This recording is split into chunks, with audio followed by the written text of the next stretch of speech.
ایک دور وہ تھا جو مسلمانوں کے عروج کا دور تھا، اور وہ سارا دور کامیڈی جسے کہتے ہیں کامیڈی پیریڈ تھا، اور اس میں کھل کے اظہار ہوتا تھا اسلام۔ امیر المومنین، اس کے وزراء، گورنر، فلاں فلاں، کوئی آدمی اپنی کسی حرکت سے ظاہر ہی نہیں کرتا تھا، ہوتا ہی نہیں تھا کہ وہ کفر کی کوئی حرکت کرے۔ سیدنا عمر رضی اللہ عنہ نے کہا پادریوں سے کہ تمہارا جو لباس شریعت نے تمہاری مقرر کیا ہے وہ پہنا کیجئے، آپ ہمارا لباس نہ پہنیں، تاکہ عام آدمی کسی کو دھوکہ نہ ہو۔ جب آپ اپنا لباس پہنیں گے، گلی محلے میں کہیں بھی جائیں گے تو پتہ ہے کہ یہ عیسائی ہے، پتہ ہے کہ یہ یہودی ہے، ہم اپنا لباس پہنتے ہیں، پتہ ہے کہ یہ مسلمان۔ اس حد تک کہ کھانا پینا، لباس، اس میں ساری چیزیں اس لیے رہیں کہ مسلم آئیڈینٹی برقرار رہے۔ یہ سر سید کے ساتھ ایسے ہی جھگڑا تھوڑے ہی چلتا رہا اتنے عرصے تک علماء کا اور ان کا۔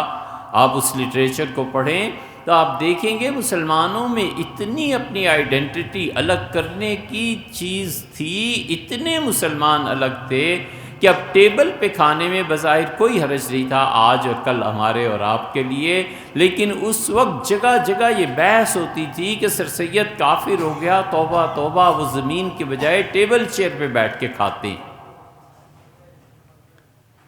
وہ کرسچن ہو گیا، توبہ، وہ تو یعنی کھانے کی پلیٹیں جو ہیں اس میں استعمال، یہ بٹن جو ہم لگاتے ہیں اس تک پہ مسلمانوں کا جھگڑا رہا۔ انہوں نے کہا نہ،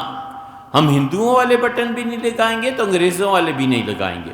ہندو سوسائٹی مسلمانوں سے اتنی متاثر تھی، اب تک بڑی بوڑھیوں سے آپ پوچھئے جن کی عمریں 80-90 سال کی ہو گئی کہ ہندو عورتیں مسلمانوں کی وجہ سے پردہ کرتی تھیں، دوپٹے، چادریں، یہ سب چیزیں، اسی لیے یہ سب چیزیں چلتی تھیں کہ مسلمان ایک ایک چیز میں اپنے آپ کو کافر اور اس کی شبہات سے بچاتا تھا۔ اللہ نے فرمایا اگر تم نے عمل کرنا ہی ہے نا، زندگی ظاہر ہے کہ گزارنی ہے، تو پھر ابراہیم سے سیکھو اور اس کے دوستوں سے سیکھو۔ اور اسی لیے اللہ تعالیٰ نے فرمایا کہ وہ شرک اور اس کے مظاہر سے بری اور بیزار تھے، اللہ کی توحید پہ قائم تھے، اپنے رسول علیہ السلام کے تابع اور پیروکار تھے، اور یہی چیز قرآن بار بار کہتا ہے۔ اور اس براءت کا سب سے بڑا اعلان یہ اسی صورت کے آخر پہ، لکم دینکم ولی دین، تمہاری زندگی گزارنے کا طریقہ تمہیں مبارک، تم کرو، تم اس پہ عمل کرو، اور ہمارے لیے ہماری زندگی کا طریقہ ہے، نہ ہم تمہارے قریب آئیں اور نہ تم ہمارے قریب آؤ۔ تمام عقائد میں یہی حال، کفر کے کسی ایک عقیدے کو بھی اپنانا معاذ اللہ، استغفر اللہ، وہ پاک اور صاف پانی اور دودھ میں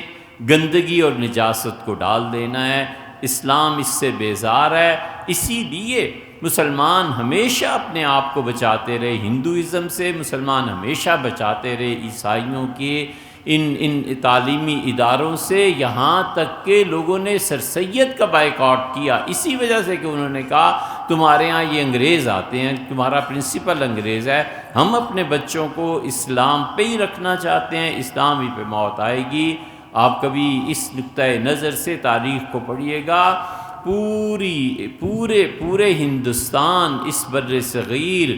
اس میں براہ راست اور بالواسطہ، یعنی یہاں ڈائریکٹلی اور انڈائریکٹلی پوری سیاست دنیا بھر کی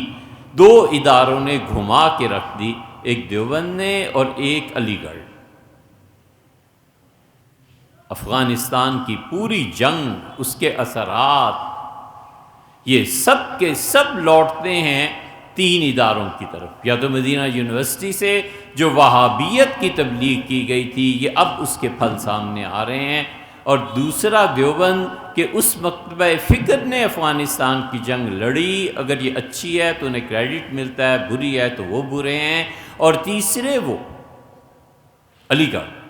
پاکستان انہوں نے بنایا، اور 71 میں انہوں نے توڑا، اچھا کیا یا برا کیا، لیکن ظاہر ہے کہ اس وقت اسلام آباد میں سارے لوگ، سیکٹریز کیا اور منسٹرز کیا، علی گڑھ کے ہی تو پڑھے ہوئے تھے، سب کا تعلق علی گڑھ سے ہی تو تھا۔ ایوب خان علی گڑھ کے تھے، خورشید حسن میر علی گڑھ کے تھے،